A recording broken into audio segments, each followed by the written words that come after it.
Hi friends, welcome back to the YouTube education. और आज के वीडियो में हम एक सम करेंगे, उसके अंदर भारित औसत की पद्धति का उपयोग करेंगे। तो ये हमारा सम है पेज नंबर 39 पर, उदाहरण नंबर 21 है। यहाँ क्या लिखा है, पहले हम सवाल को पढ़ लेते हैं।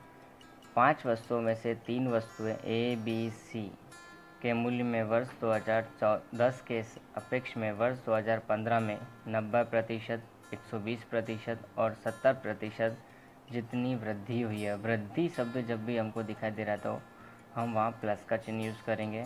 जबकि 2 वस्तु डी और ई के मूल्य में जितनी कमी हुई है तो कमी शब्द आया तो वहाँ माइनस यूज़ करना है। और ये सब माइनस प्लस कहाँ होंगे, हमारे 100 के अंदर, क्योंकि आधार वर्ष का सूचकांक कितना होता है, 100 होता है। और जो भी परिवर्तन आता है वो हमारे आधार वर्ष के सूचकांक में ही आता है। उसके बाद में हमको इनका भार दिया, महत्व दिया है कि वस्तु ए वस्तु बी की अपेक्षा इतने महत्व की है, वस्तु सी वस्तु ए की अपेक्षा इतना महत्व की है। तो ये सारी इन्फॉर्मेशन हमको यहाँ पर लिखी हुई है। एक एक करके हम लिखेंगे, इसको नोट डाउन करेंगे क्या क्या दिया हुआ है। तो हम देखते हैं, पहले हमको उदाहरण 21 में क्या दिया हुआ है।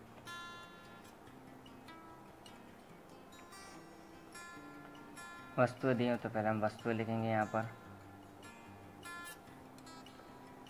तो वस्तुओं में हमारे पास है यहाँ ए, बी, सी, डी और ई। 5 वस्तुओं की बात की तो 5 वस्तु। उसके बाद में हमको दिया हुआ है आई।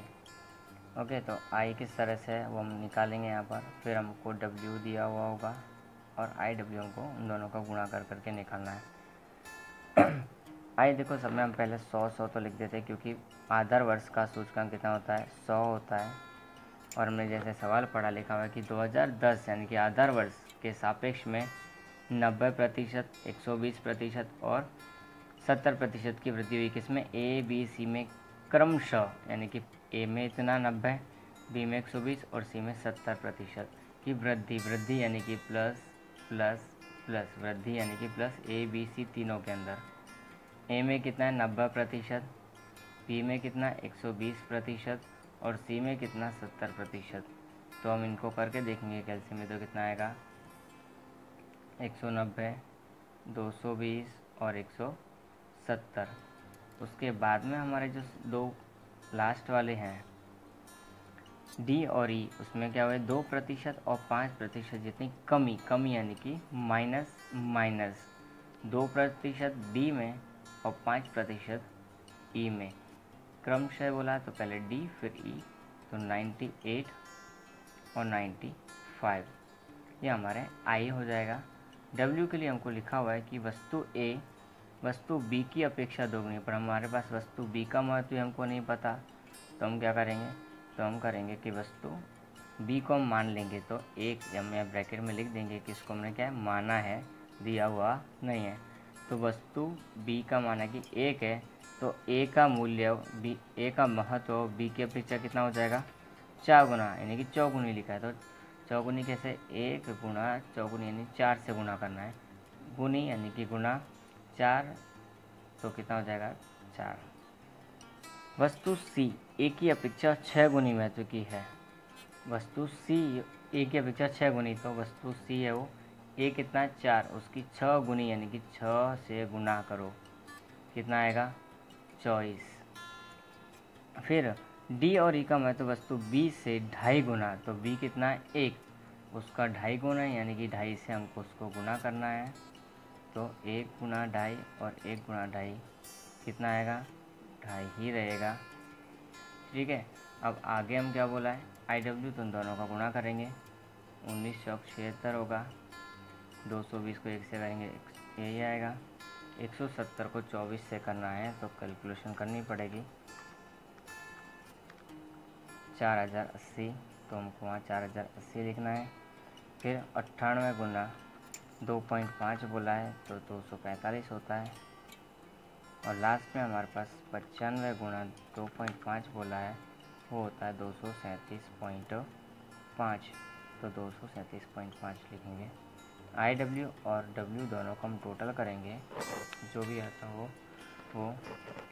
तो पहले आई डब्ल्यू का 760 plus 220 plus 4080 plus 245 plus 237.5, last में हमारा इन सब का टोटल होता है 5542.5।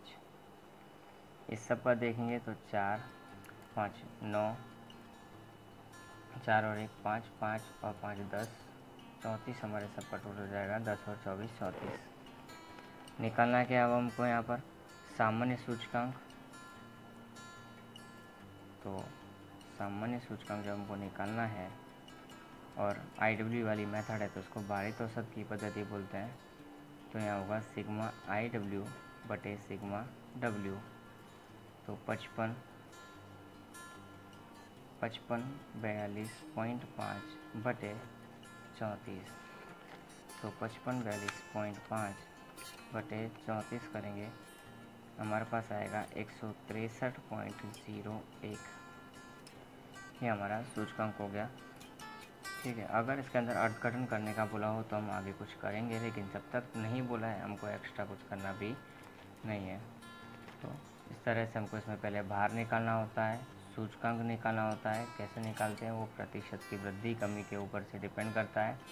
वृद्धि हो तो प्लस करते हैं, कमी हो तो माइनस करेंगे। और इधर से हम देखते हैं तो भार के लिए जैसा भी बोला हो, जो सबसे पहले बोला हो उसके लिए जो दूसरा नाम हो वो आधार बनता है। तो आधार बेस के बेस पर बाकी के सबका महत्व निकाला जाता है। फिर IW को गुणा कर करके सामान्य सूचकांक या तो जीवन निर्वाह सूचकांक हम इसको कह सकते हैं, तो वो हमको निकालना पड़ेगा। इस तरह से दूसरे जो सवाल है सेक्शन डी का 7वां सवाल, वो हमारा इसी तरह का सवाल है, you can do it yourself. ऐसे ही सेक्शन ई का 6वां सवाल है, वो भी इसी तरह से हमको करना है। So you should try both of them. Question number 7 D का और सेक्शन ई का 6वां सवाल वो इसके जैसे ही है।